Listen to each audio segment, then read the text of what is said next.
ajuster leurs derniers commentaires qu'ils vont donc fournir au roi concernant l'évolution de la défense, l'évolution aussi de tous les services civils.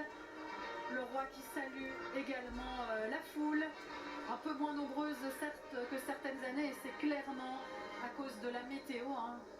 Le soleil joue un peu à cache-cache pour l'instant, il y a une petite éclaircie ici de ce côté-là, ça alterne avec la pluie et ce sera une météo bien belge qui nous attend cet après-midi. Voilà Corentin, le roi a terminé le passage en revue des troupes, on voit qu'il va descendre de son lynx royal là. Voilà, et donc il va rejoindre son épouse, Sa Majesté la Reine, dans son véhicule limousine, on va dire, un véhicule de luxe, pour pouvoir aller vers la place des Palais. Il sera accompagné alors par la suite par une escorte bien connue pendant le défilé, voilà, l'escorte royale. L'escorte royale à cheval, dont on parlera évidemment dans quelques secondes, toujours majestueuse, toujours impressionnante, mais suivons donc le direct, ce qui se passe. Et regardez, on va aller du côté donc du palais où les membres de la famille royale sont en train de sortir comme prévu par la porte de Brabant. C'est la porte de droite quand on est face au palais et on reconnaît la princesse Astrid et son époux le prince Lorenz, on reconnaît le prince Laurent et la princesse Claire, et puis il y a évidemment aussi la princesse Delphine et son époux Jim O'Hare qui depuis quelques années maintenant, aussi depuis cette reconnaissance, assiste au défilé. Et Vincent Dujardin, on le précise, la princesse Delphine est extrêmement attachée à ce côté tradition. Oui, tout à fait. Disons qu'au niveau du palais, ils ont trouvé visiblement un équilibre les dernières années. Elle est invitée le 21 juillet, elle est invitée aussi pour la messe pour les défunts. Parce qu'elle n'est pas non plus une membre active, on se dit qu'au Parlement, le 15 novembre, elle n'est pas invitée parce qu'elle n'a pas de dotation, elle n'est pas dynastie non plus. Les enfants de la princesse Astrid ou la princesse Esmeralda ou Marie-Christine ne sont pas invités non plus. Mais donc il y a cet équilibre qui a été trouvé ces derniers temps. On a vu furtivement la reine Mathilde qui est rentrée tout de rouge vêtue dans la limousine royale. On la verra bien sûr dans quelques instants dès qu'elle arrivera ici sur cette place du palais, alors que l'on retrouve donc le prince Laurent qui, comme la princesse Astrid, Corentin, porte un uniforme militaire. On a la princesse Astrid qui a le grade de colonel du service médical. Elle a d'ailleurs remis cette année les nouveaux emblèmes de 2 nouvelles unités du service médical, les 14e et 23e bataillons. Et son Altesse Royale, le prince Laurent, qui porte le grade de capitaine de vaisseau, équivalent de colonel de la marine. Voilà, il y a encore une incertitude, on l'a dit tout à l'heure, Vincent parlait concernant la tenue de la princesse Elisabeth. L'année dernière, elle portait la tenue de la marine. Cette année, on ne sait pas très bien. Alors on va le découvrir, il y a eu plusieurs rumeurs, j'avais dit ça comme ça, et c'est soit entre la force aérienne, soit entre la marine. Voilà, et on peut préciser aussi que de toute façon, Vincent, elle a finalement, le protocole lui permet de porter la tenue de n'importe quelle force. Oui, parce qu'elle est la future reine, donc la future chef de l'armée, et donc c'est ainsi que depuis qu'elle est sous-lieutenant, elle peut porter l'uniforme des 3 grandes forces. Et ce serait heureux effectivement qu'elle puisse porter l'uniforme de la composante air pour que les différentes forces soient représentées. Les militaires regardent ça de très près pour voir si la famille royale, avec les uniformes qu'elle porte, représente bien les différentes forces. Réponse d'ici quelques secondes, alors que l'on voit le couple royal. Ça fait partie des images traditionnelles. À un moment, baisse les vitres pour saluer la foule. Nous voyons la reine Mathilde souriante dans sa robe rouge. Il y a aussi toujours des rumeurs concernant la tenue de la reine. Ça fait partie des traditions du 21 juillet. Elle porte finalement la même tenue qu'elle avait ce matin en Tédéum. Certains se demandaient si elle allait changer ou pas. Elle porte la même tenue rouge. On avait la princesse Elisabeth qui portait du vert ce matin en Tédéum, mais elle, c'est certain. Cet après-midi, ce sera la tenue militaire. On verra de quelle force. Réponse, je vous l'ai dit, dans une poignée de secondes. Et voilà donc, Corentin, la fameuse escorte royale dont on parlait tout à l'heure, 74 cavaliers en tenue prestigieuse, tenue qui s'inspire de celle de la gendarmerie d'avant 1914. Oui, absolument. Donc elle est composée de policiers fédéraux, mais aussi de policiers des zones de police. Et en effet, cette tenue qui date déjà et qui est tout à fait traditionnelle. On peut voir aussi quelques petits détails assez marquants, comme les porte-fanions par exemple, qui sont mis en avant à la flèche avant. Quand le roi est, présent dans l'escorte. Une fois qu'il va quitter l'escorte, À ce moment-là, on relève les fanions. Alors Vincent, c'est vrai que Corentin le disait, aujourd'hui ce sont des policiers fédéraux et des policiers des zones de police. Mais avant, cette escorte dépendait des forces armées. Ah oui, depuis Léopold Ier. C'est à l'origine Léopold Ier qui en 1831 avait confié à l'armée la mission de son escorte d'honneur. Mais lorsque la motorisation de l'armée a entraîné la disparition de ces derniers régiments de cavalerie, alors c'est la gendarmerie qui est restée la seule force à disposer de chevaux. Ce qu'on repère aussi, Corentin, vous parliez des détails, ce sont les plumes rouges. Tout le monde a des plumes rouges sauf une seule personne dans cette escorte. Une seule personne, c'est le commandant de l'escorte qui a la plume blanche. Et ce commandant de l'escorte restera à côté du véhicule du roi. Et regardez, on a la réponse. La princesse Elisabeth porte donc, Corentin, la même tenue militaire que l'année dernière. Et elle est enseigne de vaisseau seconde classe, donc l'équivalent de sous-lieutenant de la marine. Comme elle le portait déjà l'année dernière, alors qu'on voit à ses côtés la princesse Éléonore, la cadette, et puis au milieu pour soutenir ses sœurs, on a le prince Emmanuel, 19 ans, qui lui n'embrassera pas de carrière militaire. On l'a appris il y a quelques jours. Il va faire une haute école à Leuven, Vincent. Le marketing, tout à fait. Alors on voit bien le grand cordon de l'ordre de Léopold de la princesse Elisabeth qu'elle a reçu le jour de ses 18 ans. Au fond, c'est une marque de confiance que le roi voulait signifier publiquement à son égard. Le prince Philippe avait reçu à l'occasion de ses 30 ans, de les mains du roi Baudouin, le grand cordon de l'ordre de Léopold. Et ici, dès le 18e anniversaire de la princesse Elisabeth, elle a reçu la plus haute distinction honorifique donc, du pays. Donc voilà, pas de carrière militaire a priori, on le disait pour le prince Emmanuel. On ne le sait pas encore pour la princesse Éléonore qui a 17 ans et qui entame sa dernière année à l'International School of Brussels, cursus en anglais, tout comme le prince Emmanuel. Donc il suivra un cursus en anglais, en gestion internationale et marketing. Et voilà, les trois enfants qui vont s'installer dans la tribune royale. Et on le précise, pas de panique pour le prince Gabriel. S'il n'est pas dans la tribune, c'est tout simplement parce qu'il va défiler dans quelques instants avec l'école royale militaire. Ce sera d'ores et déjà l'une des images marquantes de ce défilé. Les enfants royaux saluent effectivement les invités dans la tribune. Et d'ici quelques instants, le couple royal va les rejoindre. Le temps encore de saluer la foule. On voit le petit rayon de soleil, il y a de nouveau beaucoup plus de monde sur cette rue royale parce que voilà, le spectacle est toujours exceptionnel avec notamment cette escorte que nous découvrons au fil de son parcours vers la place des Palais. On peut préciser que cette escorte, Corentin, elle ne défile pas à proprement parler. Alors normalement elle ne défile pas, mais on va voir quelque chose qui a déjà été fait l'année passée, à savoir que l'escorte va s'ouvrir en deux pour laisser passer le roi. Une fois qu'il sera installé, ils pourront alors, eux, défiler malgré tout devant la tribune royale par la suite. Voilà, il y en a du monde. Regardez, tout à l'heure on se demandait, tiens, est-ce qu'il n'y a pas un petit peu moins d'affluence que d'habitude? Mais quand on voit ce magnifique plan de notre réalisateur Benoît Witting, on se dit non, il y a du monde, peu importe la météo, les Belges sont là pour cette fête nationale, ils y tiennent, ils peuvent aussi du coup voir de plus près le couple royal. Et c'est un moment toujours très apprécié. Et on le voit bien avec les reflets sur la voiture, le soleil est de retour. Alors que le couple royal arrivera maintenant d'ici quelques secondes sur la place des Palais où pour commencer, on aura droit évidemment au défilé aérien, les différents hommages aussi que nous avons déjà évoqués tout à l'heure. Nous y reviendrons évidemment plus longuement. Les 80 ans de la fin de la Deuxième Guerre mondiale avec des anciens combattants, une résistante aussi qui défileront.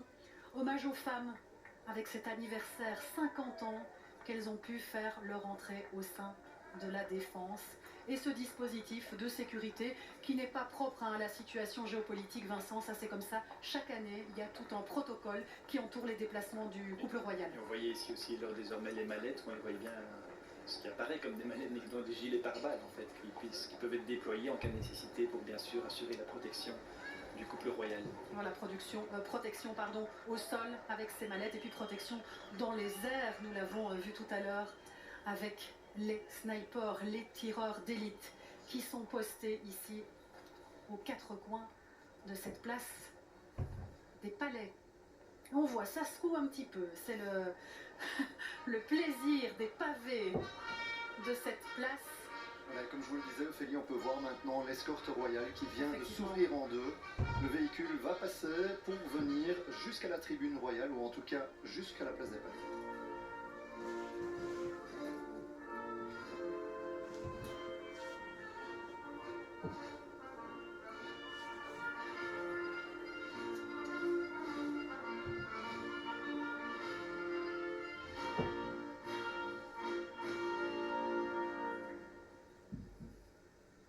La Brabançonne qui retentit une première fois pour l'accueil.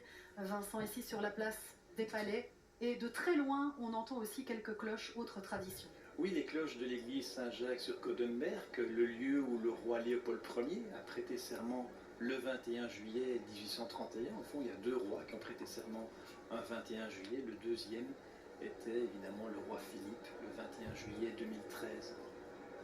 En sachant d'ailleurs que la fête nationale n'a pas toujours été le 21 juillet. Il a fallu attendre 1890 pour que cette date soit choisie. Dans un premier temps, commémorer les jours de septembre, les journées de septembre, donc l'indépendance de la Belgique. Il y a eu ce recentrage sur la personne du roi à l'occasion de l'année 1890. Nous voyons ici la haut fonctionnaire de l'agglomération de Bruxelles. C'est la première fois qu'elle accueille le roi place des Palais.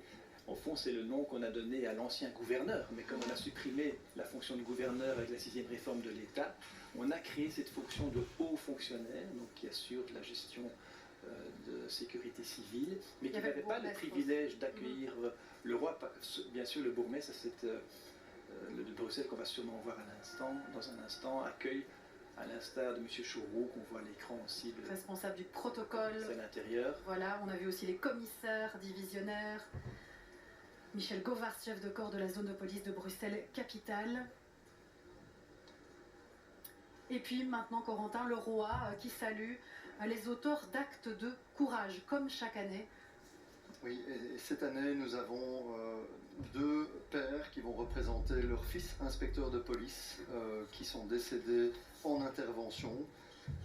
Ce sont les deux premières personnes. Ensuite, nous aurons d'autres inspecteurs de police qui ont également fait des actes de courage lors d'incendies dans une habitation. Sauver des gens de la noyade aussi, par exemple. Sauver des gens de la noyade et aussi un chauffeur de bus, monsieur Jerko Tipuric, qui est chauffeur de bus de Delaine et qui a, lors d'une panne de son bus, retiré tous les enfants, fait sortir tous les enfants qui s'y trouvaient, 16 enfants, a prévenu la SNCB. Malheureusement, le train n'a pas su s'arrêter et son bus a été écrasé.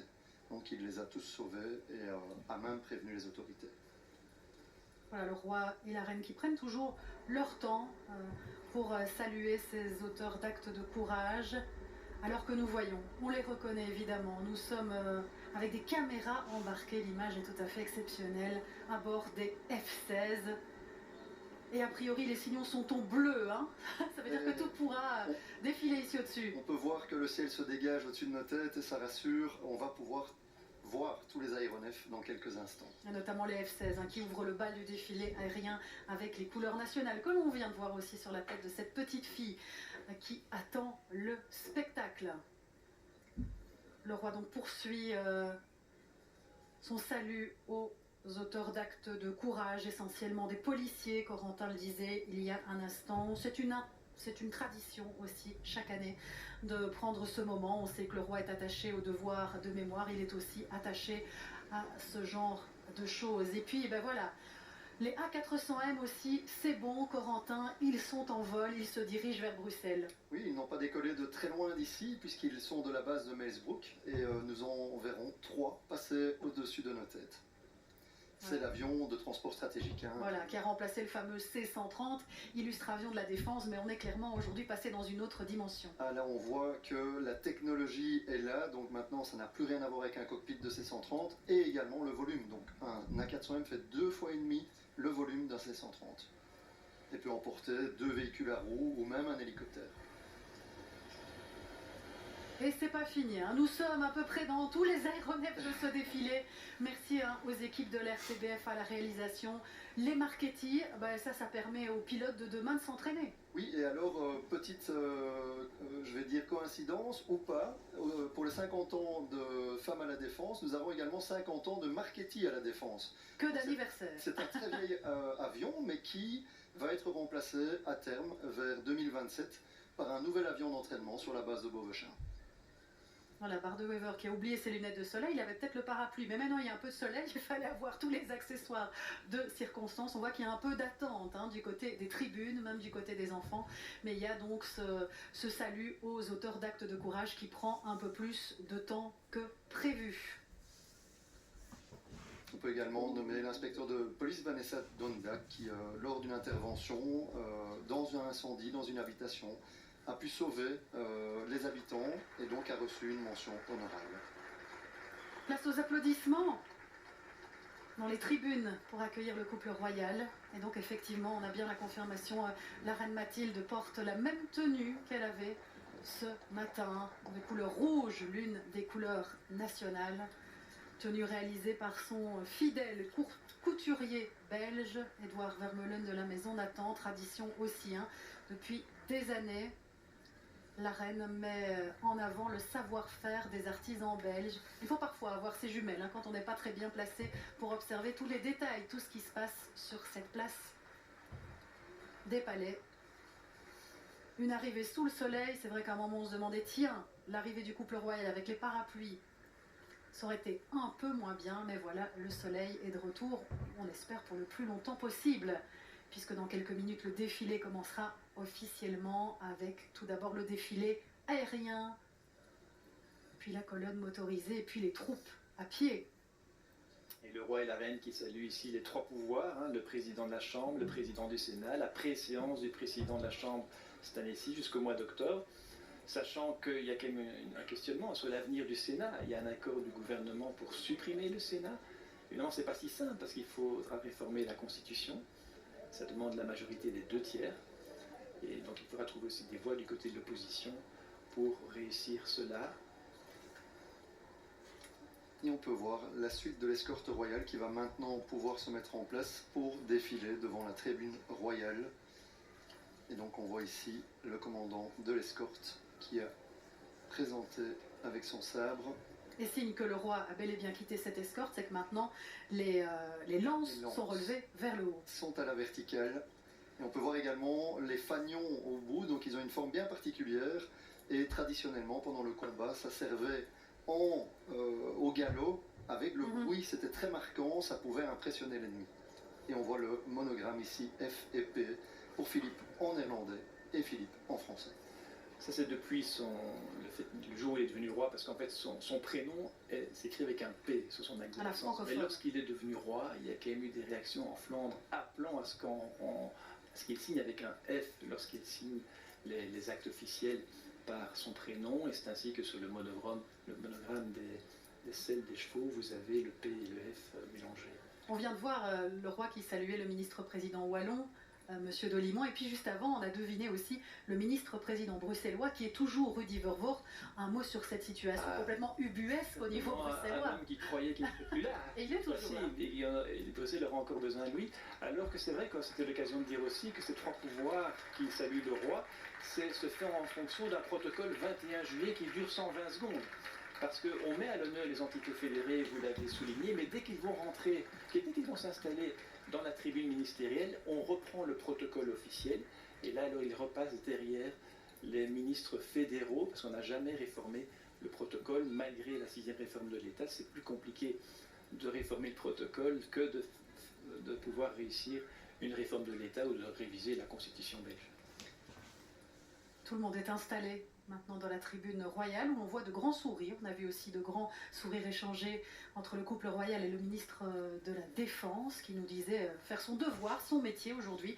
Il le fait tout de même avec le sourire, soulignons-le. On voit aussi la dame de compagnie. On peut voir la dame d'honneur, donc qui est une tradition. C'est une reconnaissance pour service rendu à son époux également. Donc c'est l'épouse du lieutenant-général Pierre Gérard, qui est le représentant militaire à l'OTAN, qui sera pensionné en fait ici en novembre cette année. Aussi le chef de la maison militaire royale qui est présent, différentes personnalités qui sont à chaque fois représentées dans cette tribune royale. Le général Hart qui est donc encore lieutenant général et qui deviendra général 4 étoiles par la suite. Alors qu'on leur revoit l'escorte avec les fameux bonnets, aussi signe des corps d'élite déjà en 1792 chez les cavaliers d'élite de l'armée française, et donc les mêmes cavaliers, les mêmes chevaux que l'on voit lors du Tédéum du 15 novembre, lors de la remise des lettres de créance, lors de manifestations également, et qui appartiennent donc désormais à la gendarmerie. On ne sait pas si on a un plan, mais on peut voir également le timbalier qui, lui, n'a aucun... ici, on ne le voit pas, donc je ne vais peut-être pas expliquer ça. Aussi, expliquez-nous. Oui, en fait, le timbalier, c'est assez particulier. Donc, il va donner le rythme, évidemment. Oui. Et ce qui est assez particulier, c'est qu'il n'a pas de commande de son cheval avec les mains. Et donc, il fait tout avec les jambes. Voilà. Il faut beaucoup d'entraînement, effectivement, et on le sait très bien, hein, aussi des chevaux avec la foule, le travail de préparation qu'il y a, évidemment, pour que cette escorte puisse défiler sur cette place des Palais. Et on voyait de l'arrière les membres du gouvernement fédéral qui sont en nombre cette année-ci, on peut le souligner aussi. L'escorte qui est applaudie, c'est vrai que régulièrement pendant ce défilé, il y a des applaudissements pour des images qui marquent, des moments d'émotion, beaucoup d'applaudissements. Et entre le roi et la reine, on voit effectivement bien le chef de la maison militaire du roi. dont on parlait tout à l'heure. On entend le timbalier, Corentin. On l'a pas encore vu, mais on l'entend. Il faut croire qu'il m'a entendu. C'est un signe. Il montre qu'il est...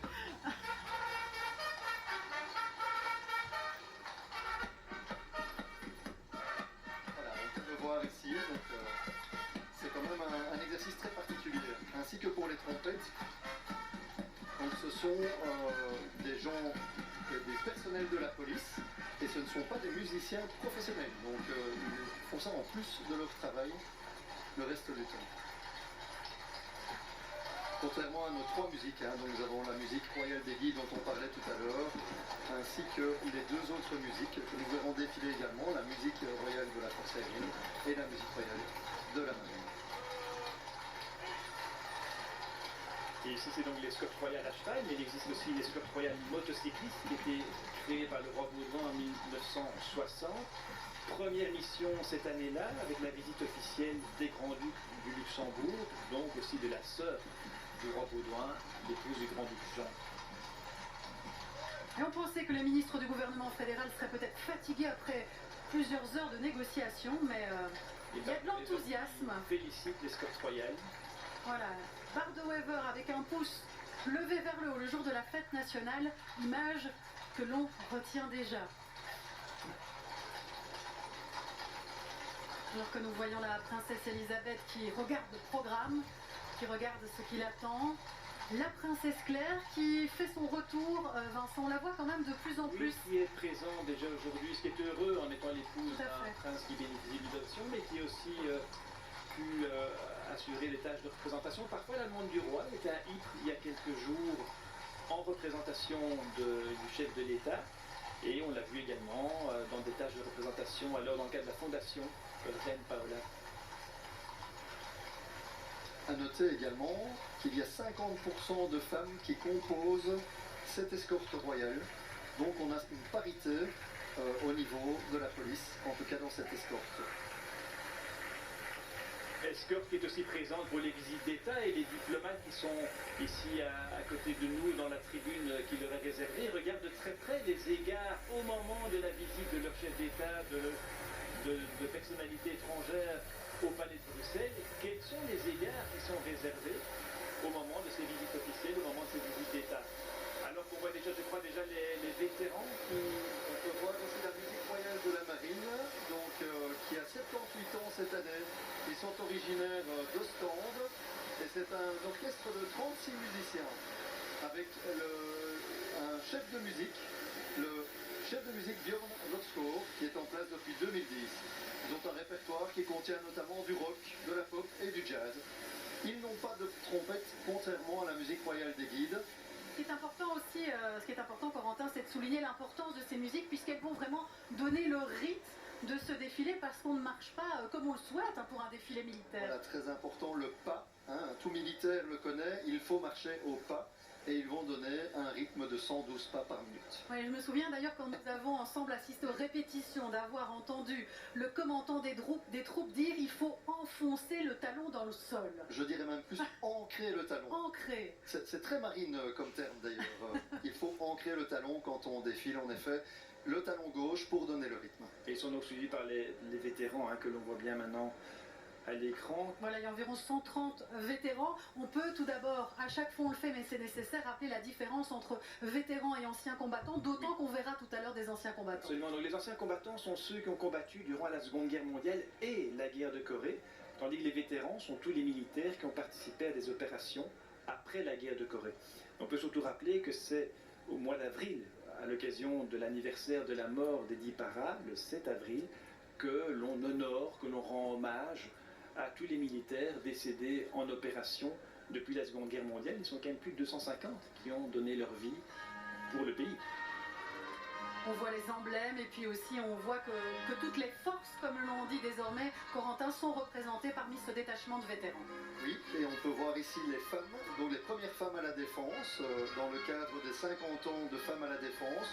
Nous avons ici des dames qui sont pensionnées mais qui ont toutes été des militaires. Et on voit qu'elles représentent également toutes les forces. Et elles ont pas mal de médailles, ce qui prouve qu'elles ont de l'ancienneté, mais elles ont aussi participé à pas mal d'opérations. Voilà, des femmes qui sont véritablement des pionnières, puisque c'est seulement, c'est vrai que quand on se penche sur la date, on se dit tiens, il y a 50 ans, peut-être seulement à Vincent, parce qu'en plus au début, quand elles sont arrivées au sein de la défense, on ne disait pas forcément que du bien de leur arrivée. Non, vraiment des pionnières, et vous avez raison, c'était pas si évident. On l'a vu d'ailleurs dans un reportage aussi du JT il y a quelques jours. D'ailleurs, vous savez, dans les commentaires du défilé du 21 juillet 1975, la première fois qu'elles ont défilé, et c'est vrai qu'elles avaient des sacs à main et des hauts talons à l'époque, et donc évidemment, dans la presse parfois un peu sceptique sur l'arrivée des femmes à l'armée, on les comparait à des hôtesses de l'air. Et donc, dans les défilés suivants, c'était vite terminé. En 1982, elles ont été remises à l'honneur. En l'an 2000, elles ont également à nouveau défilé, mais dans des détachements alors mixtes. Parce qu'à ce moment-là, l'insertion était devenue évidente et on n'était plus nécessaire qu'elles défilent comme aujourd'hui. Alors qu'on peut voir déjà le prélude avec la jeunesse, donc le renforcement en lien jeunesse-défense. C'est vrai qu'il y a toutes les générations, il y a ce clin d'œil au passé et puis on se tourne déjà vers l'avenir, puisque c'est ça aujourd'hui la défense qui pense à demain à recruter, ça passe par ces différents cadets. Tout à fait, donc la défense recrute, mais elle veut aussi faire l'éveil des vocations. Donc on veut recruter des jeunes motivés qui sont en quête de sens. Et ça commence à l'adolescence, puisque oui, c'est ça, les cadets peuvent commencer très jeunes. Absolument, on voit les cadets de l'air ici. On parle de jeunes entre 15 et 18 ans qui peuvent déjà piloter des planeurs. Et donc cette année, les jeunes nés entre 2009 et 2010 peuvent s'inscrire avant le 31 juillet. On a aussi les para-juniors. Là, on apprend à sauter en parachute. On a un petit diplôme à la fin. Oui, ils ont entre 16 et 20 ans et ils ont participé à 2 semaines de stage pour obtenir ce brevet de parachutiste. Donc la première semaine, ils ont une formation au sol et théorique. Et dès la deuxième semaine, ils font déjà 4 sauts de ballon. 300 mètres de hauteur quand même. C'est déjà impressionnant. Donc oui, on a vu les cadets de marine pour susciter l'éveil à la carrière en mer, évidemment les cadets de l'air, les para-juniors que l'on vient de voir, et puis juste ici, stage commando junior, là c'est pour les durs. C'est beaucoup plus rustique, donc ils ont une semaine au centre d'entraînement commando de Marchand-Famenne, et ils apprennent notamment les techniques de franchissement. Voilà, susciter des vocations, c'est le but de ces stages. On peut aussi les qualifier comme tels, qui ont lieu tout au long de l'année. Je pense d'ailleurs, Corentin, que le stage para-junior est en train de se terminer, ou vient de se terminer. Il vient de terminer, tout à fait. Et là, on peut déjà voir avec les polos clairs, donc ce sont les options d'études de défense et sécurité. Ah ben oui, on va reparler de ça, ce 3e degré défense et sécurité qui a été lancé en 2022 par l'ancienne ministre de la Défense, Ludivine de Donder. Oui, et donc même déjà en septembre 2021 en Flandre, c'était lancé dans les 5e et 6e années du secondaire. Et depuis 2022, en Wallonie et à Bruxelles, nous avons également des écoles concernées. Et on peut voir qu'ils défilent quand même très bien également. Ils ont répété aussi vraiment Ils sont, avec force et courage. en fait, ils sont en stage, ils ont de la théorie, mais ils ont également des camps et donc de la pratique militaire. Également pendant leurs études, il faut savoir qu'ils sont en tenue même à l'école. Voilà. Et il y a une section qui est de plus en plus suivie. Regardez, autre image qui marquera d'office ce défilé, c'est le fameux char Sherman, on va le revoir dans un instant, puisqu'il y a aussi ici le matériel des cadets de l'air. Mais attardons-nous, s'il vous plaît, du côté de la réalisation sur ce char Sherman. On est ici, Corentin, dans cet hommage à l'occasion des 80 ans de la fin de la Deuxième Guerre mondiale. Oui, donc ce sont tous des véhicules qui viennent des Bastogne Barracks. Donc ça fait partie du War Heritage Institute. Nous avons plusieurs musées. Et nous voyons ici le Sherman, donc le First in Bastogne, n'est-ce pas Vincent? Ce sont des véhicules d'époque, hein, ce ne sont pas des copies. Non, et c'est d'ailleurs impressionnant parce qu'ils roulent tous aujourd'hui. J'espère qu'il n'y en aura pas en panne, mais je veux rendre hommage également aux bénévoles des Bastogne Barracks, notamment, qui sont souvent des anciens militaires techniciens. On va s'attarder justement, regardez, on la voit bien Vincent, cette inscription dont nous parlait Corentin, First in Bastogne. Ça veut dire quoi? First in Bastogne parce que c'est un Sherman qui a percé les lignes allemandes le 26 décembre 1944, au moment de la bataille des Ardennes, à 16h15 très précisément. C'était des héros de pouvoir aller vers les lignes allemandes, vraiment au risque de leur vie. Le lieutenant qui a eu ce courage a dit: c'est un jour où tu ne sais pas si le soir tu seras toujours vivant. On est quelques jours après le fameux Nuts du général que les Allemands n'ont pas McCauliffe. compris. Oui, c'est-à-dire qu'il y a 18 000 soldats américains qui sont encerclés. Un émissaire allemand vient leur proposer de se rendre, jugeant leur situation désespérée. Et le général McAuliffe signe un document, il écrit Nuts, signé McAuliffe. Les Allemands ne comprennent pas ce qu'il veut dire. Et c'est ainsi qu'un colonel va traduire ce mot Nuts par « Allez en enfer, nous tuerons chaque Allemand qui tentera d'entrer dans cette ville ».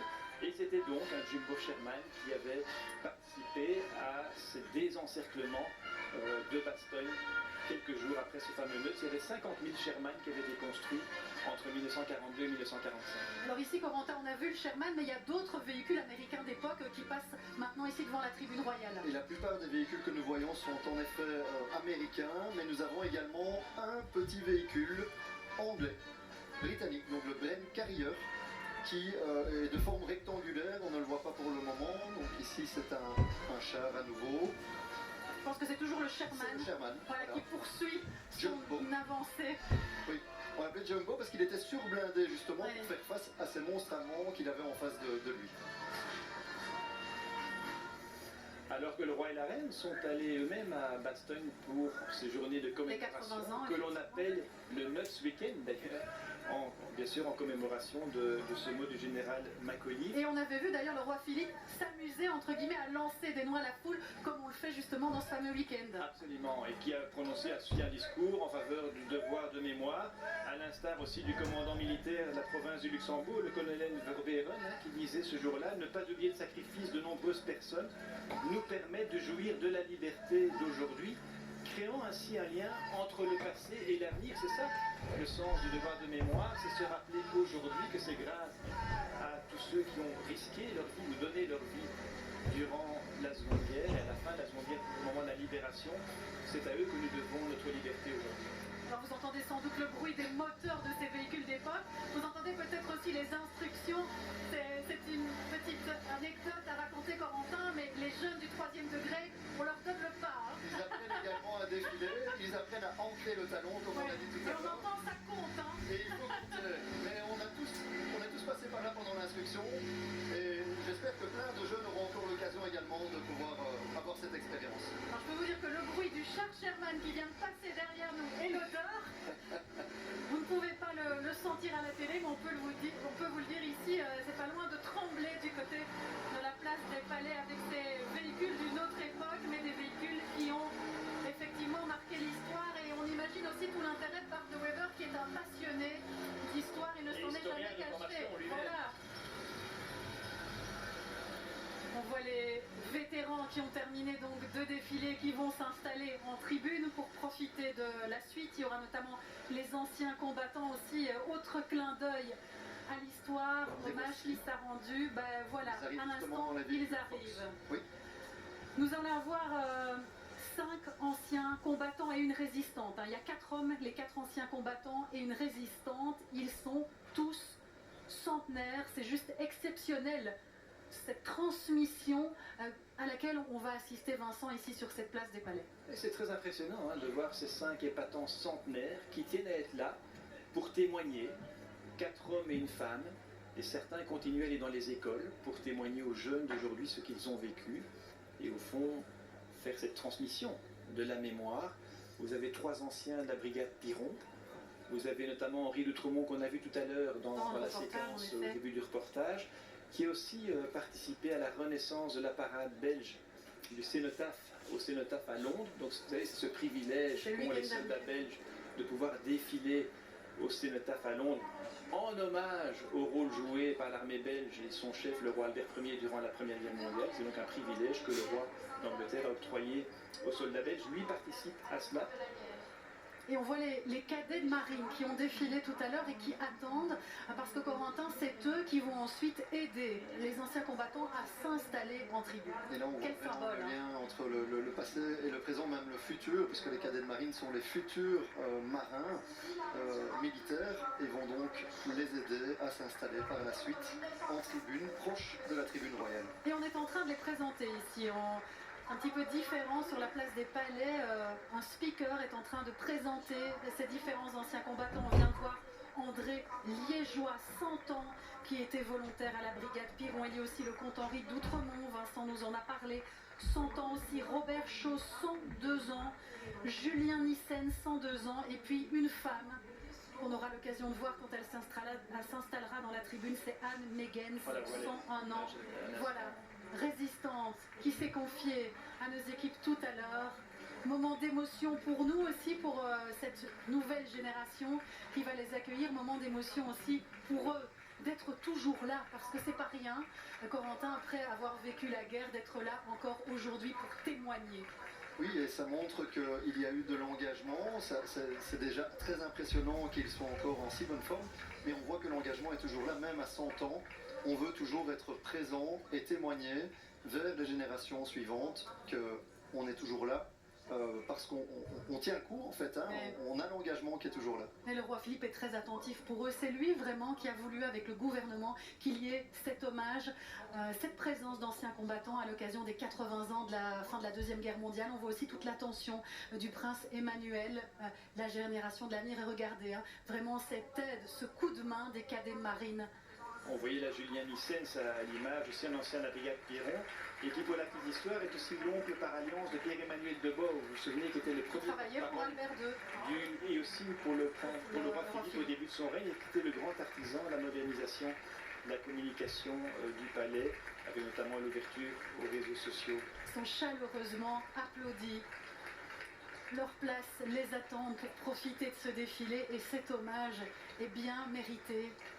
Ce sera d'ores et déjà l'un des temps forts de cette édition 2025, avec aussi les policiers, les civils qui applaudissent. Ce sont des applaudissements généralisés pour ces anciens combattants. Alors que l'on voit le commandant des troupes en approche, on vous l'a déjà brièvement présenté tout à l'heure, le général-major Bonnier qui arrive avec son Falcon, alors qu'ici on voit André Liégeois, donc 100 ans, volontaire de guerre à la brigade de libération Piron.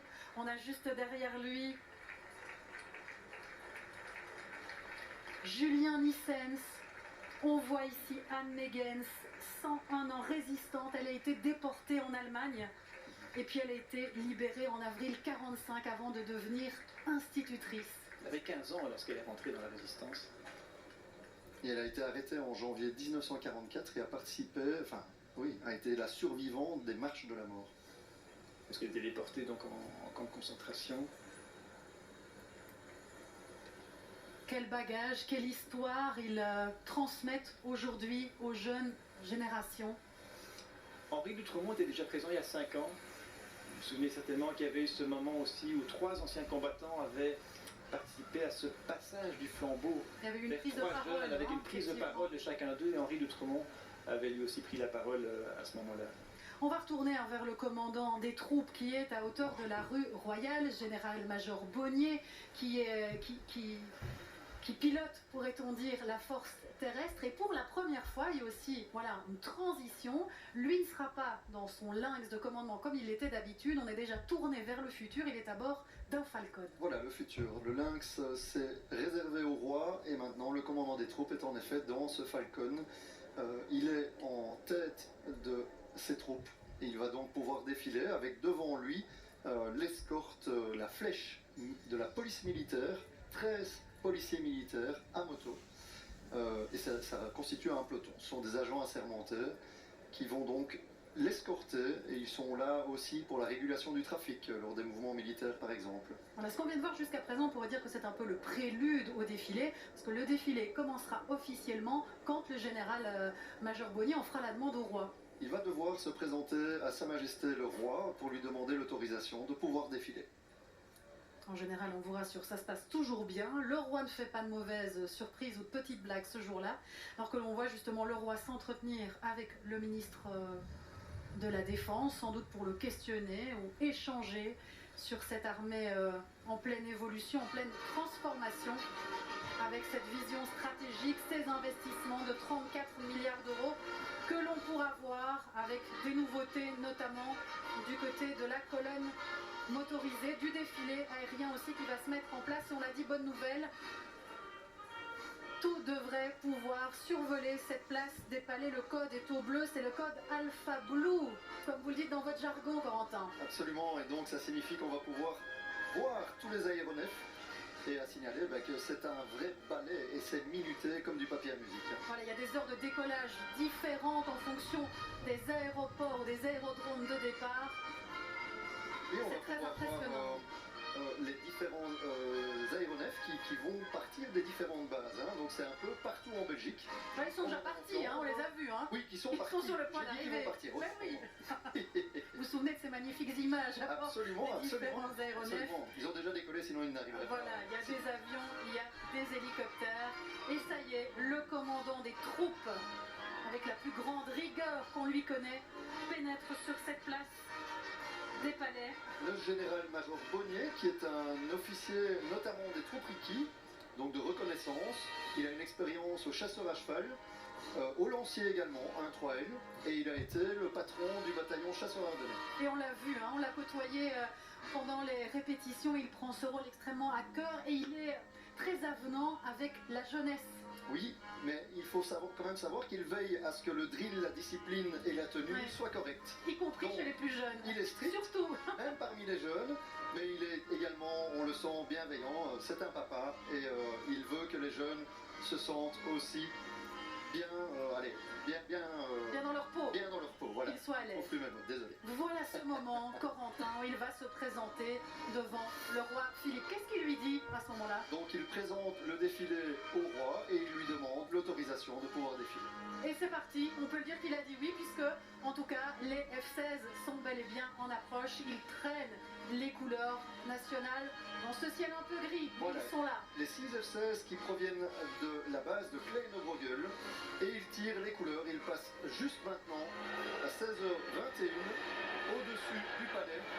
Ça, c'est notre capacité de combat qui assure la sécurité de l'espace aérien.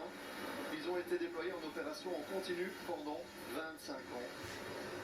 Et maintenant, ils seront bientôt remplacés par les F-35. Alors que l'on voit ici les hélicoptères, les célèbres Agusta, et là aussi, on a déjà l'hélicoptère de l'avenir. Voilà le futur avec le passé, les 3 A109 qui sont accompagnés d'un H145. C'est celui qui est ici au milieu. Voilà, qui est une version de la police luxembourgeoise. Et dans un peu de temps, en 2027, ils vont remplacer les A109. Nous allons en acquérir 15, qui seront évidemment aux couleurs militaires. Et nous pouvons déjà voir la version maritime du NH90, donc c'est le NFH, qui est le remplaçant du Sea King, comme je le disais tout à l'heure. Ils vont également être accompagnés sur la base de Coxis par l'achat de 4 nouveaux hélicoptères de sauvetage en mer, car le NH90 va remplir plutôt la fonction de support aux opérations maritimes. Et on voit que le roi Philippe ne manque pas une miette de ce spectacle aérien avec les avions de transport qu'on a vus, puis maintenant on a d'abord les Marchetti, qui sont des avions d'entraînement. Les 4 Marchetti, donc qui viennent de la base de Beauvechin. C'est pour l'écolage de nos élèves pilotes. Et donc, c'est un avion d'entraînement sur lequel le roi Philippe, notamment, a volé également, puisqu'il a de l'expérience. Et avant, il servait aussi à la brigade acrobatique, les Red Devils, mais c'est fini parce que priorité à l'entraînement des jeunes. Voilà, les Red Devils ont arrêté maintenant. Voilà, On peut déjà les voir la fameux 400M. avions de transport qu'on avait vu il y a un instant, les bêtes de somme. Absolument, donc la Belgique a acquis 7 appareils et le Luxembourg 1 qui volent à partir de la base de Meelsbroek également. Donc le dernier est arrivé en janvier 24, donc la flotte est complète. Ils sont basés à Meelsbroek avec une unité binationale belgo-luxembourgeoise. Et on les avait vus notamment à Gaza livrer du matériel. Hein. Tout à fait, donc ça c'était en 24 et ils sont vraiment très importants et peuvent se déployer absolument partout dans le monde et on entend ce bruit très caractéristique des A400M.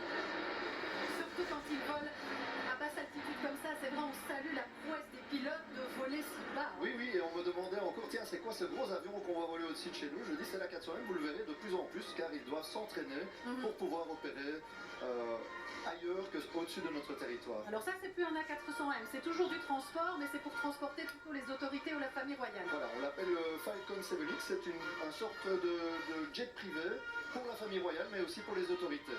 Nous en avons actuellement 2 en leasing. Et vers 2030, nous devrions faire l'acquisition de nouveaux appareils. Alors ça, c'est un avion très important et très impressionnant. Un avion de transport, mais pour faire du ravitaillement en plein vol. Expliquez-nous comment. C'est un peu la station-service en vol, donc... en plein air aussi. En plein air, oui, oui, comme on peut le voir ici, un F-16 est derrière la perche. Donc c'est un avion qui peut refueler, comme on dit en Donc là, cet avion peut refueler le F-16 en plein vol. Donc avec la perche, le F-16 vient se mettre à hauteur au bout de la perche. Il va être commandé par un opérateur qui va insérer la perche au niveau du réservoir du F-16 et il va pouvoir continuer ses opérations. Voilà, extrêmement impressionnant. C'est un avion évidemment stratégique. C'est stratégique, donc c'est un avion de ravitaillement en vol, de transport, mais aussi d'évacuation médicale. Il peut tout faire en même temps. Nous avons 9 avions en pooling actuellement à Eindhoven et à Cologne également. C'est un partenariat européen avec 6 pays. Donc c'est une unité multinationale actuellement. Et la Belgique possède environ 1100 heures par an, ce qui va être augmenté également avec la vision stratégique. Quand on parle de pooling, vous utilisez ce mot anglophone souvent, ça veut dire qu'on partage. Hein, c'est un partage, comme le carpooling quelque part, c'est du covoiturage. Voilà.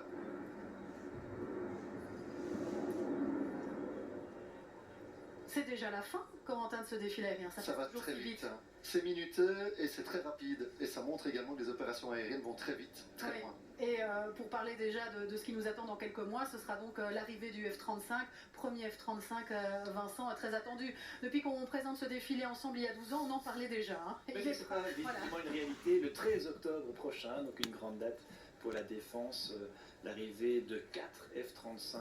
Et puis il y en aura 8 par an par moyenne. Et c'est vrai que c'est l'occasion évidemment de rappeler que c'est un investissement considérable, hein, c'est environ 100 millions par appareil, mais il y a aussi un retour sociétal qui existe sur ces F-35 parce qu'on a un partenariat quand même ancien, déjà du temps des F-16. Maintenant, ce retour sociétal aurait pu être plus important si la Belgique était entrée dans ce programme dès le départ. Et c'est pour ça qu'il est heureux que pour l'avion de demain, enfin demain c'est dans 30 ans ou dans 40 ans, pour le futur avion de combat, la Belgique soit rentrée dans le programme SCAF avec les Français et les Allemands, même s'il est bien malheureux qu'il y ait un programme concurrent avec les Italiens et les Anglais. Dommage qu'on ne fasse pas au niveau de l'Europe un avion de combat, un seul char, et d'avoir cette mutualisation réelle, d'avoir une Europe de la défense. Ça coûterait beaucoup moins cher pour faire finalement beaucoup mieux. Mais voilà, au moins la Belgique est ici impliquée dans ce programme SCAF pour l'avion de demain. Et on revoit les images marquantes de ce prélude au défilé avec le fameux char Sherman et cet hommage rendu à ces anciens combattants, 4 anciens combattants et une résistante qui étaient présents, qui sont présents et qui assistent au défilé maintenant. Moment très émouvant avec ce devoir de mémoire, cette transmission avec des cadets de marine qui les ont installés dans la tribune officielle.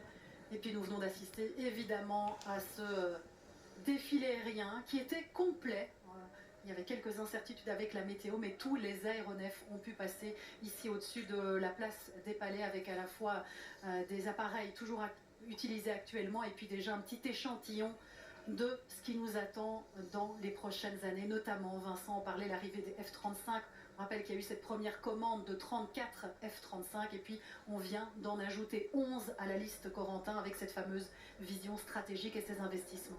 Oui, et ce n'est pas tout. Donc, au niveau de la vision stratégique pour 2035, on a également l'intention d'acquérir de nouveaux MQ-9 Bravo. Donc, ce sont ces avions sans pilote, contrôlés à partir de la base aérienne de Florine. Et donc, nous en aurons 2 systèmes supplémentaires également, avec à terme la possibilité de les armer. Voilà. Et évidemment, avec ces investissements, avec ce nouveau matériel, l'armée, la défense va avoir besoin de personnel supplémentaire, elle va recruter des soldats. Et justement, nous allons passer au défilé de la colonne à pied, Corentin, avec un nombre considérable de militaires qui sont présents aujourd'hui. Oui, donc un total de 1500 militaires qui auront défilé aujourd'hui. Et donc on va commencer par un orchestre à nouveau, donc une musique plutôt. Celle de la force aérienne. Cette fois-ci c'est la force aérienne qui a 79 ans cette année, qui est composée d'environ 40 musiciens. Et ce sont tous, comme je l'avais dit, des gens recrutés sur diplôme. Donc ils sont, voilà, on peut les voir maintenant, ils sont commandés par l'adjudant major sous-chef de musique, Jonathan Dumoulin. Et ils vont jouer un air bien particulier en hommage aux 50 ans de des femmes à la défense, donc qui est la March of the Women Marines Reserve. Voilà, pour ceux qui nous rejoignent maintenant, rappelons que c'est l'un des thèmes. Cette année, un hommage est rendu aux 50 ans de femmes dans la défense. Ça fait 50 ans qu'elles sont présentes dans la défense. On a vu les pionnières tout à l'heure, celles qui sont à la retraite aujourd'hui. Puis tout à l'heure, on verra un détachement de femmes qui sont toujours en activité. Alors que dans la tribune, on voit ici Georges-Louis Boucher et sa compagne. Les autorités sont présentes, évidemment, pour cette fête nationale. Il y avait le Tédéum ce matin, le défilé. Et puis ça se terminera évidemment en apothéose avec l'aspect plus festif des choses. On voit donc, Corentin nous disait, cette musique royale de la force aérienne qui est vraiment maintenant au tournant de la rue Royale et de la place des Palais. On va commencer à mieux entendre le rythme, le tempo qu'elle va donner à cette colonne à pied qui va défiler. Oui, et une petite particularité, dès que cette musique va passer devant la musique royale des guides, qui elle reste pendant tout le défilé sur la place des Palais, eh bien la musique royale de la force aérienne, comme la musique royale de la marine, s'arrête de jouer, le temps de passer devant cette musique, pour ne pas avoir une cacophonie et une dissonance du rythme, sinon on ne sait plus sur quel pied on doit marcher. Voilà, donc aussi tout est réglé comme du papier à musique, c'est le cas de dire, au niveau des différentes musiques militaires qui sont là aujourd'hui pour donner le tempo de ce défilé. 112 pas par minute, c'est bien ça. Absolument. Donc on peut aussi expliquer que la force aérienne, la musique de la force aérienne, je l'entends moi de mon bureau en été, puisque quand les fenêtres sont ouvertes, ils sont vraiment pas loin de mon bureau. Vous entraînez aussi à marcher à 112 pas minute? Je tape avec mon crayon sur mon bureau. Allez, on voit ici le groupement opération. Pour commencer, on rappelle le port du bœuf. Pour ceux qui nous rejoignent maintenant, pourquoi une grande partie des militaires que nous avons voir ne sont pas reconnaissables? Donc c'est une décision du ministre de la Défense pour assurer la sécurité et l'anonymat du personnel qui pourrait être déployé dans les prochaines semaines ou prochains mois. Et donc c'est une décision ministérielle. Donc la Défense exécute loyalement cette décision. Et donc c'est vrai qu'avec la technologie actuelle, reconnaissance faciale, intelligence artificielle, il y a des possibilités de pouvoir reconnaître du personnel. Imaginons des pilotes F-35 ou des Special Forces dont on reconnaîtrait le visage et qui seraient ensuite menacés. Voilà, la protection avant tout, alors que l'on voit ces femmes, donc celles qui travaillent aujourd'hui à la défense, et on a ici une soixantaine de militaires de différentes unités. Oui, et donc la place de la femme est plus pertinente que jamais à la défense. Nous avons actuellement 12% de militaires qui sont des femmes à la défense et une parité complète au niveau des civils, donc 48% et 52%, donc environ 50%, avec des fonctions occupées principalement dans l'administration, les communications, le service médical, plusieurs fonctions qui sont des non-combattantes, mais toutes les fonctions sont ouvertes aux femmes à la défense. Elles peuvent être pilotes, elles peuvent être paracommandos, il suffit juste de s'engager et d'essayer les tests pour pouvoir y arriver. Il y en a de plus en plus qui postulent, d'année en année, on voit quand même la proportion augmenter. Oui, à savoir que cette année-ci, nous avons 20% des postulants, donc un postulant sur 5 qui est une femme. C'est quand même Voilà. assez... Preuve que c'est remarquable. évolué. Et puis il y a aussi quelque chose qui n'est pas inutile de souligner, c'est qu'à la défense, il n'y a pas de différence de salaire entre les hommes et Le les femmes. salaire est équitable, les femmes et les hommes gagnent la même chose à grade équivalent. Et nous pouvons voir également ici le détachement de la Seconde Guerre mondiale. Nous avons vu juste avant le détachement américain. Donc ici c'est le 5e de ligne, Bevrijding, qui signifie libération en néerlandais. Et donc ils ont les traditions de la brigade Piron. Voilà pourquoi on les voit aujourd'hui, pourquoi ils défilent en hommage aux 80 ans de la Deuxième Guerre mondiale. Voilà, c'est l'un des thèmes de ce défilé cette année, les 80 ans de la fin de la Deuxième Guerre mondiale, avec cet hommage rendu tout à l'heure aux anciens combattants, hommage aussi rendu avec la présence américaine aux soldats militaires qui se sont battus pour libérer l'Europe et notamment la Belgique il y a 80 ans. Oui, c'est l'occasion de rendre hommage à ces innombrables soldats américains qui sont tombés en Belgique durant les guerres mondiales pour restaurer notre liberté. Mais dans le même temps, évidemment, aujourd'hui, on se pose la question de savoir si les USA continueront à nous aider à défendre le continent face à la menace russe ou pas. C'est comme ça qu'on a eu à la fin du mois de juin ce qu'un haut diplomate a appelé le championnat du monde de la flatterie, parce qu'il est vrai que le secrétaire général de l'OTAN, le secrétaire général de l'OTAN, au sommet de l'OTAN, a été particulièrement chaleureux pour le président américain, mais il y avait une vraie crainte de ce désinvestissement américain, et sans le soutien américain face aux Russes, il y a effectivement un vrai danger. Regardez là, il y a une première que nous voyons aussi sur cette place des Palais, ce qu'on appelle un détachement mixte. Donc il y a des militaires corentins, mais aussi des civils. On va d'abord s'attarder peut-être sur le détachement américain qu'on n'avait pas bien vu tout à l'heure. Le détachement américain, ce sont donc tous des militaires américains qui sont sur le sol belge. Donc on en a de différentes unités. Notamment du chef. Du chef, de Chièvre ou encore du quartier général de l'OTAN à Bruxelles. Je veux dire que sans les Américains, on n'est nulle part dans le domaine de l'espace, qui est quand même capital pour le renseignement. Et c'est ainsi que s'il y a ce désengagement américain face à la menace à l'Est, il y a un vrai problème, sachant que l'Union européenne est un géant sur le plan économique, mais qu'en matière de défense et politique étrangère, son poids est très faible. Voilà, Corentin, on peut donc s'attarder sur ce fameux détachement mixte qui n'est pas composé que de militaires, c'est du jamais vu. Voilà, ceci pour bien montrer l'effort de résilience qui est attendu des autorités, mais aussi des services fédéraux et fédérés.